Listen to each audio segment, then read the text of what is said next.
63वें श्लोक में दृष्टांत दिला रहे थे स्मृति भ्रंशात के ऊपर। यथा पूर्ववर्तिन्यो पुरुषे पुत्र स्मृतिरस्ति चेत ममायम पुत्र पुत्राकरण बुद्धिर्जायते।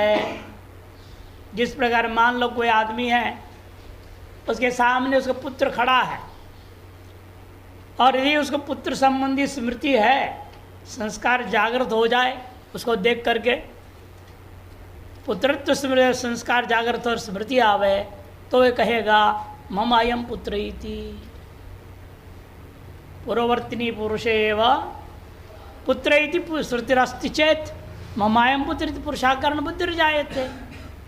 भ्रांत से तो ये भ्रांत हो ऐसे दिमाग तो क्या होगा, वो पहचान नहीं पाएगा, संस्कार जागृत नहीं होगा पुत्र को देख करके। स्मृति असंभवात पुत्राकार बुद्धिर्न जायते। पुत्राकार बुद्धि नहीं। वही हाल हम सबका है। सामने में ब्रह्म है, साक्षात है, मैं ही हूँ, लेकिन स्मृति का भाव होने से मैं जीव हूँ हो गया, उल्टा हो गया। तथा ब्रह्मणि अपरोक्ष भी, ब्रह्म कैसा है, अपरोक्ष होने पर भी विषय व्यामोह आक्रांत चित्तस्य विदुषः, विषय के व्यामोह से आक्रांत चित्त वाला जो विद्वान होने पर भी स्विषय स्मृत्य भावाद आत्म विषय स्मृति न होने से इदम अहम च सर्वम ब्रह्मैव इति दृश्याकारता मुत्सृज्य, इदम अहम च यह सब और मैं ब्रह्म ही है, इस प्रकार का ज्ञान दृश्याकारता को त्याग करके जगतः दृश्याकारता उत्सृज्य स्वस्य च ब्रह्माकारत्व गाहिनी अखंडात्मिका चिन्मयी वृत्तिर न जायते। ब्रह्माकारत्व का बोध कराने वाली अखंडात्मिका जो चिन्मयी बुद्धि वृत्ति है वह नहीं उत्पन्न होगी। इसे गीता के अंत में कहता है नष्टो मोह स्मृतिर्लब्धा। स्मृति के अभाव से ही अहम ब्रह्म हमें अनुभूति में नहीं आ रहा है। किंतु भोक्तृ, किंतु होगा क्या फिर, ब्रह्माकार वृत्ति नहीं हुआ, अखंडाकार वृत्ति नहीं हुई तो, किंतु भोक्तृ भोग्याकार वृत्ति भी स्वयं तिरोहितो भूत्वा नष्टो भवति। भोक्तृ भोग्य भोगाकार वृत्ति के द्वारा स्वयं के आत्मस्वरूप तिरोहित हो जाने पर वह नष्ट हो जाता है, माने वह बंधन में आ जाता है। एवं स्विज्ञान विनाशाद विद्वान स्वयं अपनी प्रणश्यति। स्विज्ञान के विनाश हो जाने से विद्वान का स्वयं का भी एक तरह से नाश ही हो गया।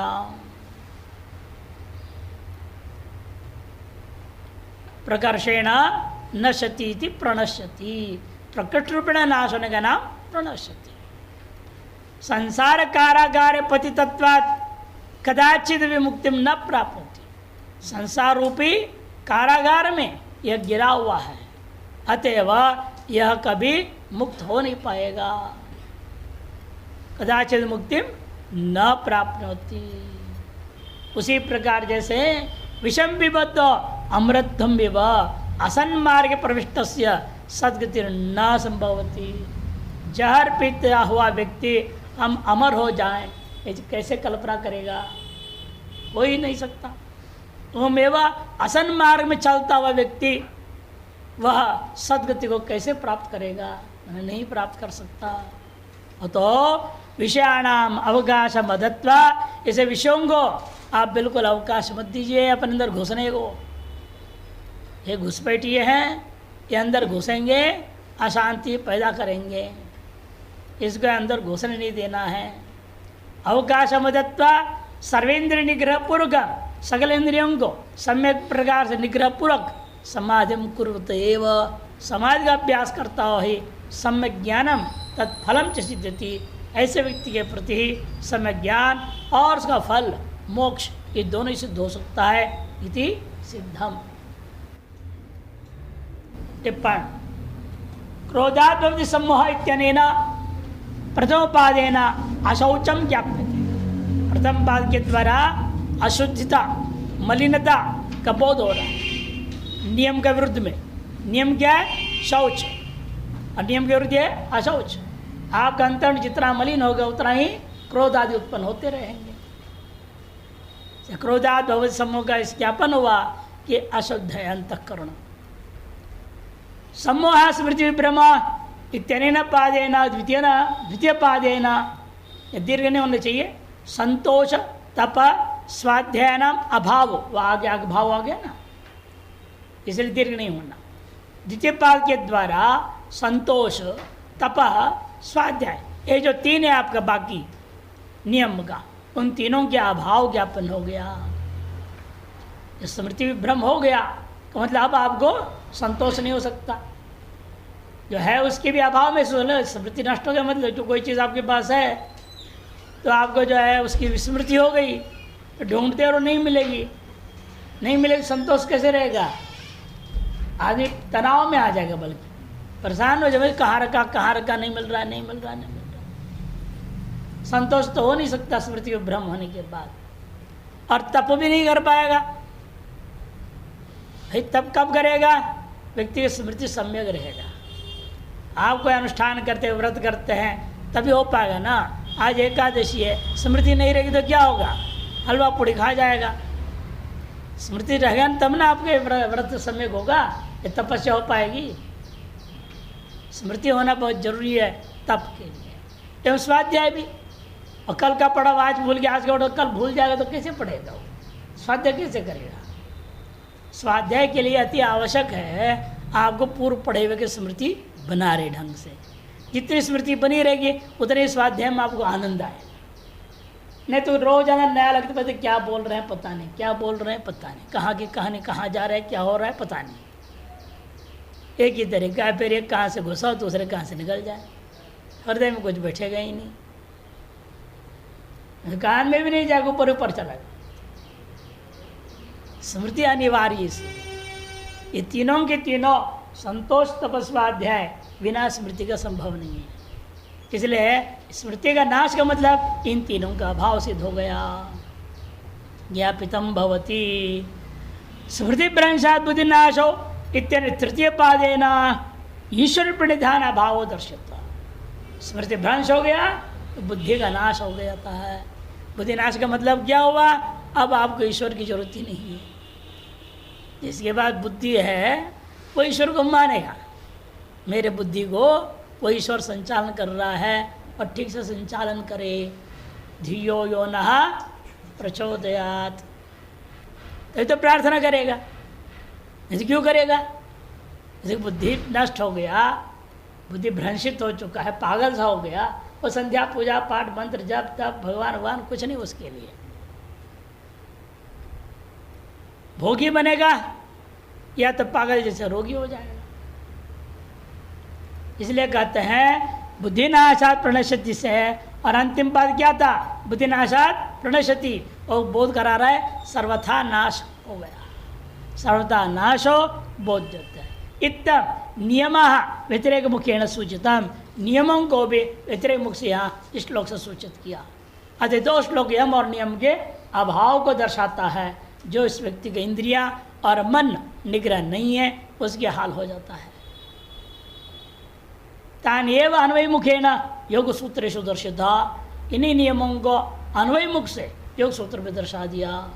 शौच संतोष स्वाध्याय सर्वप्रधानानि नियमाः इति। मुमुक्षोः कर्तव्यन्तु, मोक्ष के तरह कर्तव्य क्या है? फिर इन्हीं चीजों को, पंच नियमों को, पंच यमों को सार्वभौम व्रत कर देना। वही सूत्र दिया, जाति देश काल समयानवच्छिन्ना सार्वभौमा महाव्रतम। एक सूत्र 2:31। उसके बाद में 2:32 आया, बीच में रख दिया दिल्ली टिप्पण्या, दोनों तरफ अन्वय होगा। यम और नियमों को सम्यक प्रकार से जाति देश काल समय से अनवच्छिन्न होकर के नित्य निरंतर जीवन में अनुष्ठान करने का नाम सार्वभौम महाव्रत है। अन्यत्र जो उक्ता, अन्यत्र भी कहा गया, लोक एव विषयानुरंजनम दुख गर्मपि मन्यते सुखम आमिषम वडिश गर्मप्यहो मोहतो यद्वदंडजः। लोक एव, लोक एव, लोक में जीव में यह स्वभाव बना हुआ है विषय का अनुरंजन यद्यपि दुख गर्भित है फिर भी उसको सुखरूप मानता है। दुख गर्भम अपि सुखमिति मन्यते लोक। उसी प्रकार यद्वद अंडजा जो मछली है बड़ी से गर्भम अप्यहो मोहतो आमिष, जो भोजन उसके लिए लगा दिया उसने क्या है कुंडा जैसा बना हुआ तो उसमें लगा रखा है, जब खाने जाएगा तो उसे फंस जाएगा। वो ये नहीं जानते हुए खाने के चक्कर में जाता है। एक सुंदर चित्र बनाया संसार के हालत दिखाने के लिए। माँ मछली जो है आहार की ओर जा रहा है और ये छोटी मछलियाँ बोल रहे हैं हमारे जो है माँ हमारे लिए आहार लाएंगे। और तट पे जो लगा रखा है वहाँ भी उसके बच्चे हैं, वो कह रहे हैं हमारे पिताजी ये मछली को पकड़ के हमको भोजन लाएंगे। कौन किसको भोजन ले जाएगा? ये विचित्र समस्या है। जीवो जीवस्य अन्नम भवति, इसलिए कहा जीव जीव का अन्न होता है। एक दूसरे को खाने में ही लगे हुए हैं, बचाने में कहने के लिए होता है, कोई बचाने के लिए नहीं लगा हुआ है। एक प्रकरण एक दूसरे को खा रहे, कोई काया खा रहा है, कोई वाचा, कोई मनसा। दिमाग चाट लो दूसरे की हुई तो उसको खाना हुआ है कि नहीं? पीछे पड़ जाओ काम के नाम पे, किसी भी नाम पे। नहीं, एक तरह से बिना शोषण किए जीवन है ही नहीं। अब शोषण के बात को शोषण नहीं कहेंगे, इतना ही है तो कहेंगे प्यार है, नहीं। और गुरु शिष्य में शोषण को श्रद्धा कह देंगे, सेवा कह देंगे। शब्द अलग अलग चालाकी से प्रयोग कर रहे हैं, हो रहा है वास्तव में शोषण। इन व्यवहार के लिए बचाता हुआ ये कह दिया जाता है। अंतरण शुद्ध्यर्थ कहा लो, निमित्त हमारे पास, नहीं तो व्यक्ति प्रवृत्ति नहीं होगा ना सेवा आदि में। ये समझे मेरा शोषण हो रहा है तो सेवा कर सकेगा? पति पत्नी में भी काम नहीं चलेगा। ये मेरे शोषण कर रहे हैं समझ लेंगे तो। असमर्पण भाव से सेवा रहती है, श्रद्धा है, प्रेम है, इसलिए सब काम कर जाते हैं। इसलिए कहते देखो जिस प्रकार से वह अंडज मैंने मछली वह बड़िश जो फंसाने वाला है उसे लगा आवे आमिष को वह भोजन समझ रहा है, यानी नहीं समझ रहा है ये मेरे ही मौत आ गया है। सामने मौत है ये नहीं समझता, वह भोजन समझ रहा है। इसी प्रकार जीवात्मा भी सामने जो विषय सुख है उसको दुख रूप नहीं देख रहा है, सुख रूप देख रहा है। ये बंधन का कारण है, नहीं समझ रहा है, मुक्ति का विरोध ये नहीं समझ पाता है। अतएव यह संसार चक्र में ही पड़ा रहता है। अगले का अवतरणिका दे रहे हैं 64 के लिए अवतरणिका। भाष्यकार बोल रहे हैं सर्वानर्थस्य मूल मुक्तम, सर्व अनर्थ का मूल बता दिया गया। विषयाभिध्यानम, क्या बताया आपने? विषय का विध्यान, ध्याय तो विषयान पुनः से शुरू हुआ। अत इदानीं मोक्ष कारणम इदम उच्यते।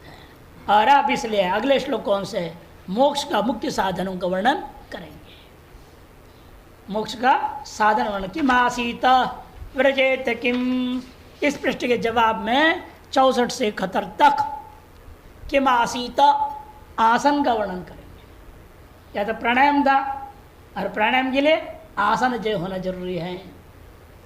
आसन में कैसे बैठा रहता है, किम आसीत प्रश्न था। इन आसन से या वो योगासन नहीं लेंगे। यदि हम प्रक्रिया में सब ले रहे समाधि, ध्यान, धारणा, प्रत्याहार, प्राणायाम तक आ चुके क्रम से, अब आसन यम नियम भी ले लिया, उसके अभाव होने पर क्या नाश होता है, उसके भाव में आप योग्य बनते हैं। अब रह गया आसन, आसन का दोनों अर्थ ले लिया जाएगा। योग सूत्रकार का अपना अर्थ है पद्मासन, सिद्धासन आदि आसन शरीर संबंधी, और असली आसन क्या है? स्वरूप स्थिति।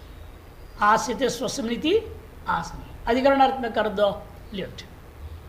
आस्यते अनेनिति आसनम करण अर्थ में करेंगे तो शरीर के आसन हो जाता है। आस्यते अस्मिनिति आसनम अधिकरण से व्युत्पत्ति करो, जिसमें आप टिके हुए हो, जिसकी वजह से आपकी स्थिति बनी हुई है, वो आत्मा का ही नाम आसन है, स्वरूप स्थिति। वो दोनों अर्थ को लेकर के अब 7 श्लोक 6 श्लोक है ना, नहीं 7 श्लोकों में कहेंगे। ननो अवतरण का दे रहे शंकरानंदी, ननो इंद्रिय विषय ग्रहण अभावे विदुषा कथम शरीर यात्रा से सती। कहते इंद्रियों के द्वारा विषय ग्रहण बिल्कुल ना करे तो ये विद्वान के द्वारा शरीर की यात्रा भी कैसे संभव हो पाएगा। इत्याशंकायाम तत्प्रकारम नित्यम समाज में अनुतिष्ठतस चित्त प्रसादं च प्रतिपादयति। उसी के प्रकार को बताने के लिए वह नित्य ही समाधि का अनुष्ठान करता, अभ्यास करता हुआ उसके चित्त की प्रसाद स्थिति कैसे होता है, इसी बात को प्रतिपादन करने के लिए आरंभ करते हैं। रागद्वेषयुक्तैस्तो विषयान् इंद्रियैश्चरन् आत्मवश्यैर्विधेयात्मा प्रसादमधिगच्छति। द्वेषयुक्तैस्तो विषयान् इंद्रियैश्चरन् आत्मवश्यैर्विधेयात्मा प्रसादमधिगच्छति। राग द्वेष युक्तैस्तो प्रारब्ध कर्माधीन शरीर की यात्रा, शरीर का जीवित रहने के पीछे आवश्यक भूता जो स्नान ध्यान है ना, भोजन भिक्षाटन आदि जो करते हुए विषयान इंद्रियैश्चरन्, इंद्रियों के द्वारा विषयों को भोग कर रहा है। इन किन विषयों को करता है, उतनी ही जो प्रारब्ध कर्मानुसारेण प्राप्त हो रहा है, और शरीर की यात्रा आवश्यक जितनी उतनी ही करेगा। वह भी राग द्वेष युक्त ही, राग और द्वेष रहित होकर के। कोई बासी भोजन दे दिया पर भिक्षा में, क्या दे दिया, हल्ला मचा दोगे क्या। बढ़िया भोजन दे दिया, हाँ 2 बार आशीर्वाद देंगे डबल नहीं, ऐसे होना ये राग द्वेष युक्त हो जाएगा। बासी दे जब बढ़िया दे, आपकी अपनी बुद्धि समत्व बुद्धि होनी चाहिए। बासी मिला तो समझो आज प्रारब्ध में यही था, और अच्छा मिला तो आज प्रारब्ध में यही था। दोनों में एक ही जवाब होनी चाहिए अंदर से, प्रारब्ध में यही था। इस प्रकार से राग द्वेष युक्त होकर के प्रारब्धाधीन होकर यत्किंचित जो विषय भोग क्या प्राप्ति होती है, आवश्यक हो जाता है शरीर की यात्रा के लिए, उतना करते हुए चरण आत्मवश्य विधेयात्मा, आत्मनो वश्यानि वशीभूतानि, अपने अधीन कर लिया गया है सारे इंद्रियों को, और विधेयात्मा इच्छा पूर्वक जो है आत्मा मन अंतकरण का विधान कर देता है। यह जो सो उपासादम अधिगच्छति, ऐसे जो जीवात्मा है वो निश्चित रूपेण प्रसाद को, सुख को, परम शांति को, परम आनंद को प्राप्त कर लेता है। राग द्वेष युक्त, रागश्च द्वेषश्च राग द्वेषौ तत्पुरुषरा ही इंद्रियाणाम प्रवृत्ति स्वाभाविकी। राग और द्वेष ये 2 चीज़ ऐसे हैं, इनके पूर्व रहते हुए ही स्वाभाविक ही जो इंद्रियों की प्रवृत्ति है वह इनसे युक्त होकर के हुआ करता है। लेकिन तत्र यो मुमुक्षु, इस विषय में जो मुमुक्षु होता है वह सा ताभ्याम युक्त ही श्रोत्रादिन्द्रिय विषयान वर्जनीयान अवर्जनीयान चरण, उनसे युक्त होकर के ये जो मुमुक्षु है श्रोत्रादि इंद्रियों के द्वारा युक्त ही इंद्रिय ही विषयान चरण, राग द्वेष रहित तो इंद्रियों के द्वारा विषयों को, कौन से विषयों को, अवर्जनीय न्यूनतम जो शरीर की यात्रा के लिए अति आवश्यक जितना उतना, जिनको मना करने से नुकसान होएगा। एक महात्मा थे, बड़े संकोची थे, बोलते नहीं थे मुझे चाहिए, भूख लगी है, कभी। एक बार कहीं यात्रा करके पहुंचे किसी आश्रम में, बहुत तेज भूख लगी थी, लेकिन क्या करें, पहुंचने के बाद अपने स्वभाव से उन्हें पूछा, स्वामी जी आप कुछ खाएंगे पिएंगे? नहीं नहीं नहीं, हो गया, संकोचित थे। अब वो स्वभाव से उन्होंने अपने भूख को छिपाया। नतीजा क्या हुआ? नहीं, घंटे पर बेहोश हो गए। अभी अच्छा थी कि पड़ोस में एक दूसरा महात्मा, तो उसने कोई संत आए, चलो बात देखते हैं, दर्शन करते हैं। वो अपनी जब तब कर रहा था, निपट के आया और देख रहे थे बेहोश पड़े हुए हैं। अरे क्या हो गया? फिर तुरंत उसने गया, कोठारी उठ बुलाया। ओमकारेश्वर की घटना है। फिर जो है उनको बोलो भाई पानी वानी छिटक दिया और देखा तो होश आया धीरे धीरे। अरे महात्मा जी क्या हुआ? अब इशारा कर रहे। अरे पहले बोलती, जब पूछा था संकोच मना क्यों किए? अरे शरीर की जिंदा रहने के लिए जरूरत है, मांग लो ना, क्या फर्क पड़ रहा? महात्मा हो गए, संकोच कर रहे। फिर तुरंत उनको ग्लूकोज पानी पिलाया, नींबू पानी पिलाया, फटाई तरी बीच रोटी पाटी बना दी, उसको खिला दिया।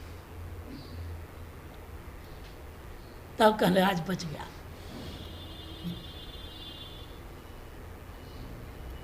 इसीलिए जब अवर्जनीय, जो शरीर की स्थिति के लिए आवश्यक जितना है उतना मांग के ले लो, उसे शर्म नहीं करना।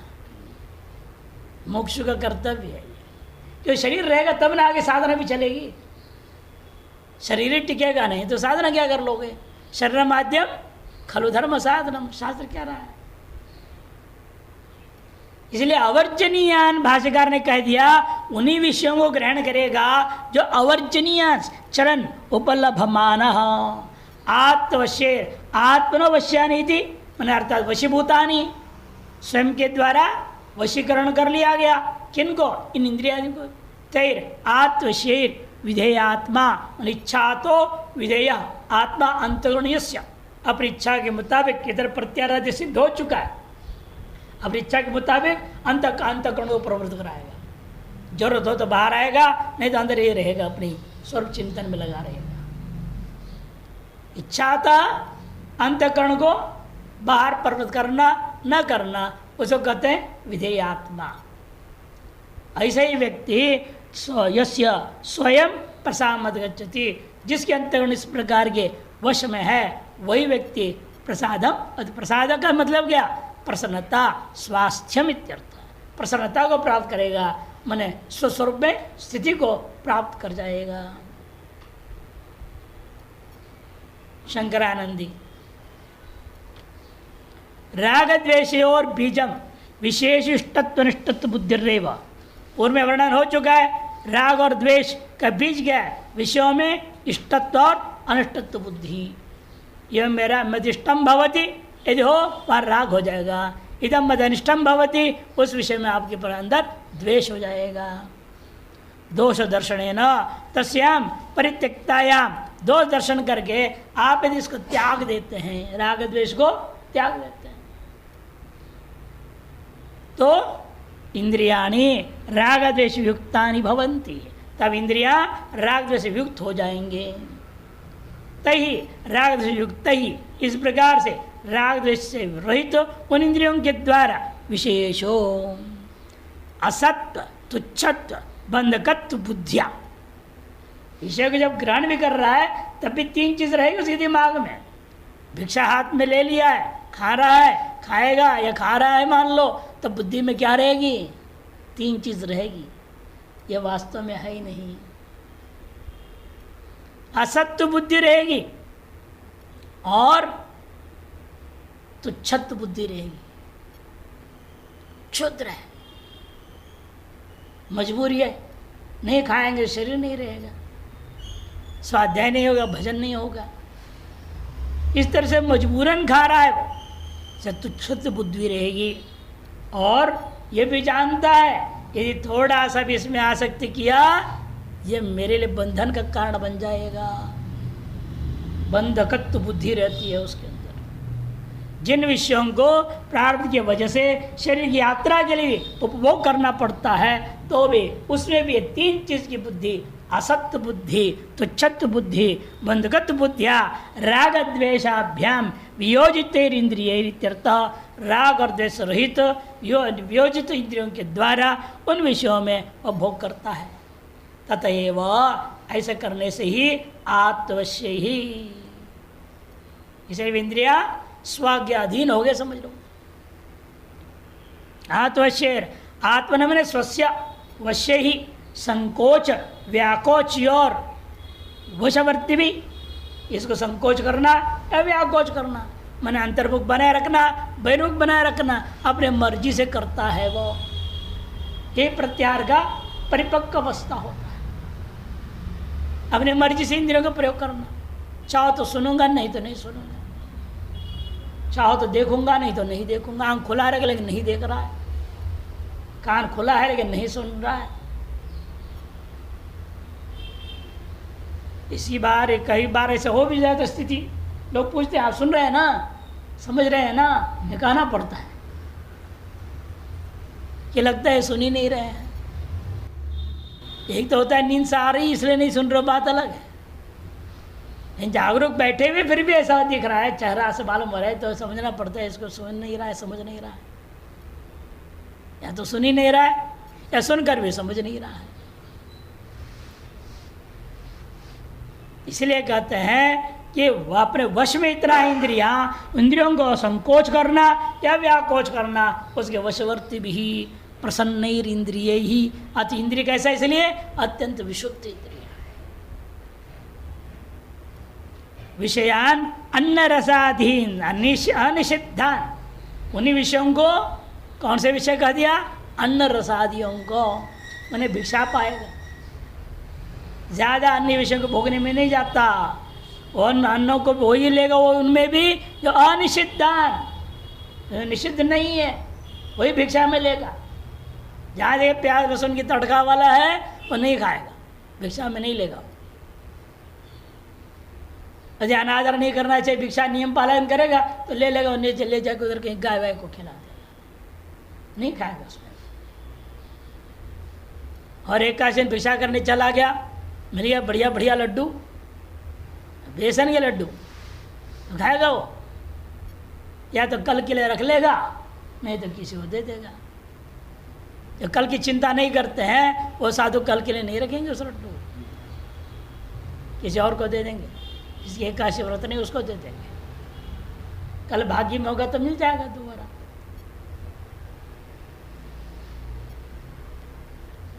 और यहाँ तो कमंडल भर के रख लेते हैं हफ्ता भर के लिए, तो क्या कहा जाए। तत्रापि प्राण त्राण मात्र पर्याप्ता, देखो वो भिक्षा में भी उतना ही लेगा जो प्राण की त्राण मन रक्षा के लिए जितनी आवश्यक उतने मात्र को ग्रहण करेगा। उनको ग्रहण करते हुए चरण भुंजानो, इस प्रकार से न्यूनतम पदार्थों को उपभोग करते हुए ब्रह्मविद यतिर विधेयात्मा, ब्रह्मविद्ता यत्नशील यति है वह विधेयात्मा, विधेय इंद्र शुद्ध समाधिना च निर्मुक्त रागादि दोषत्वया शुद्धत्वेन स्वाधीन आत्मा मनो यस्य स विधेयात्मा सन। इंद्रियों की शुद्धि के कारण से समाधि के सम्यक अभ्यास होने पर राग द्वेषा से रहित होते हुए शुद्धत्वेन अत्यंत शुद्ध होने से स्वाधीन अंतःकरण है। उसका अंतःकरण क्या है, अविद्या माया अधीन नहीं है, ईश्वराधीन भी नहीं रह गया, स्वाधीन के स्वयं ईश्वर स्वरूप की ओर चल पड़ा। स्वाधीन आत्मा, आत्मा ने मनो अंतःकरणम यस्य स, उस साधक यति मुमुक्षु ब्रह्मित का नाम विधेयात्मा, ऐसा होकर प्रसादम चित्तस्य स्वास्थ्यम अत्यंत निर्मलता गच्छति, चित्त का स्वास्थ्यता मन अत्यंत निर्मलता अर्थात स्वरूपानुभूति की योग्यता उसके अंदर आ जाती है। प्रमाण भी चांदोग्य उपनिषद में कहा, आहार शुद्धौ सत्व शुद्धि, सत्व शुद्धौ ध्रुवा स्मृति रीति श्रवणाद इंद्रिय शुद्धिया चित्त शुद्धि सिद्ध्यति इत्यर्थः। आहार शुद्धौ सत्व शुद्धि, आहार शुद्ध से क्या लिया, केवल भोजन नहीं, आह्रियंत शब्दादि, जो इंद्रियों के द्वारा शब्द रूप रसगंध स्पर्श जो ग्रहण कर रहे हैं, इन सब का नाम आहार है, केवल रोटी का नाम नहीं जो भोजन कर रहे हैं। किंतु सर्वेंद्रिय विषयों को आहार शब्द से कहा गया। अर्थात सर्वेंद्रियों के द्वारा विशुद्ध विषय को ग्रहण कर रहे हैं आप, सात्विक विषय को ग्रहण करते हैं आप, राशि तामसिक परित्याग कर देते हैं। ऐसे जब हो तब सत्व शुद्धि, तब आपके अंतःकरण में भी शुद्धि आ जाए। मलिनता को पैदा करने वाले राजस और तामस विषय जब अंदर घुसेंगे ही नहीं, अंतःकरण शुद्ध हो ही जाएगा।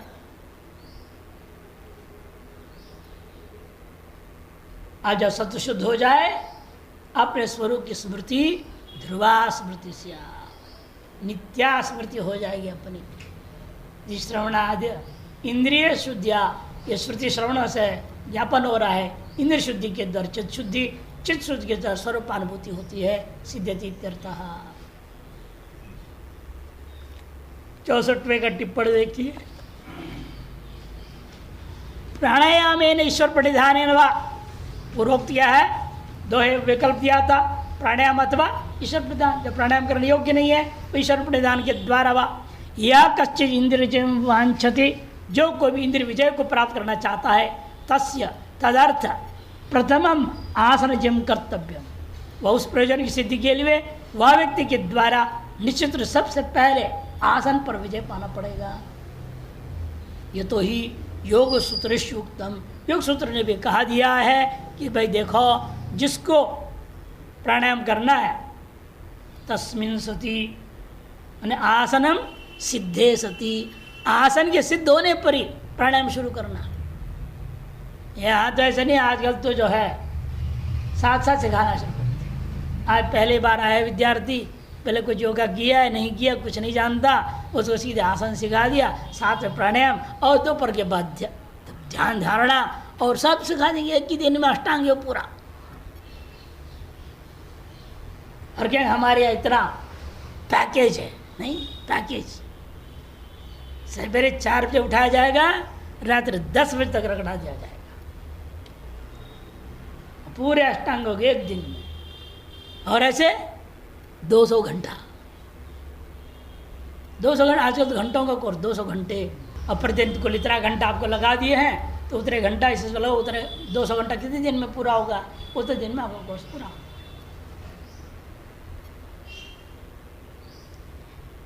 लेकिन ऐसा उचित नहीं है। शास्त्रीय पद्धति के अनुसार पहले केवल आसन सिखाओ, यम नियम आसन, यम पालन करने, नियम पालन करना और आसन, उसमें परिपक्वता आ जाए तब प्राणायाम शुरू करो। प्राणायाम परिपक्व होने लग जाए तब प्रत्याहार शुरू करो, क्रम से जाएगा। यानी आज जैसा आदमी सीखा वैसे आगे जाके सिखाते रहेगा, और कुछ तो कुछ अनुभव है नहीं, कुछ भी उन्हें योग क्या ये भी पता नहीं है। योगकार समाधि है ना, विजय समाधो धातु है। ये आप कभी अनुभव करा है? जितने योगा टीचर्स कोर्स चला रहे हैं वो सब योगी क्योंकि समाधि में गए हुए हैं,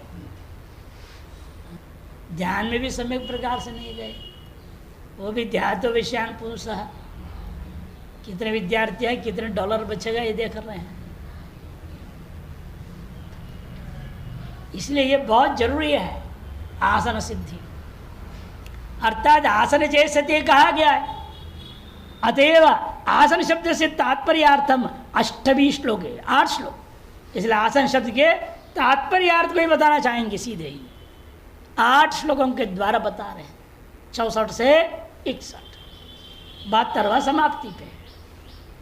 निरूप्यते किम आसीत व्रजेत किम, इसी प्रश्न के जवाब इति चतुर्थ प्रश्न से उत्तर व्याजेन, उत्तर के बहाने से ये बात बताया जा रहा है। यदि भी पतंजलिना सरम सुगम आश्रम इत्येव सूत्रतम, पतंजलि के द्वारा सरम सुगम आश्रम इतना ही कहा गया है। तथापि पारमार्थिक दृष्टिया आसन का अर्थ क्या होगा? आसमंतात, एक तकार नहीं है यहाँ, आसमंतात स्थितिर यस्मिन तत् आसनन, आसमंतात स्थिति बन जाती है जिसमें, उसी का नाम आसनम।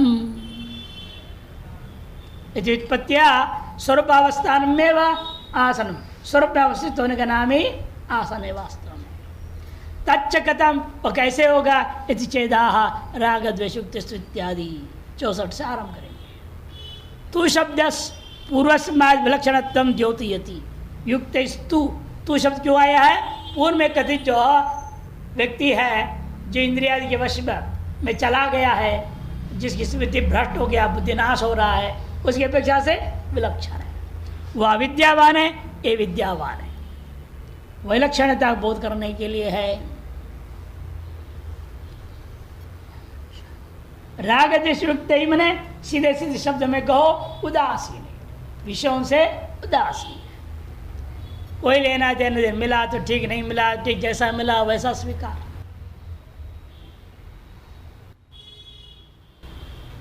उदासीन इत्यर्थ विषयान इंद्रियश्च नित्यस्य सर्वैर अवर्जनीयान विषयान अर्थात अन्नपानादीन देह स्थिति कारणभूतान एव इति व्याख्यातम।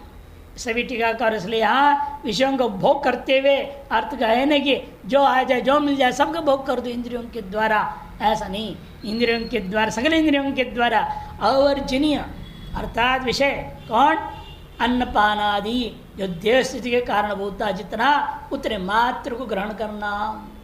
तच्च वह भी श्रुति अनुसार भी कहा, आहार शुद्धो सत्व शुद्धि, सत्व शुद्धौ ध्रुवा स्मृति, स्मृति लंबे सर्वग्रंथि न विप्रमोक्ष।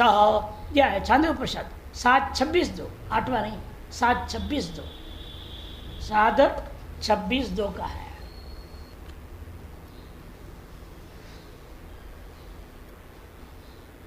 भिद्यते हृदयग्रंथि छिद्यन्ते सर्वसंशया क्षीयन्ते चाह कर्माणि तस्मिन् दृष्टे परावरे। मुख्य जो अर्थ है, तात्पर्य अर्थ है आसन का स्वरूप स्थिति, तस्मिन् दृष्टे परावर है, ये स्वरूप स्थिति, ये आसन है।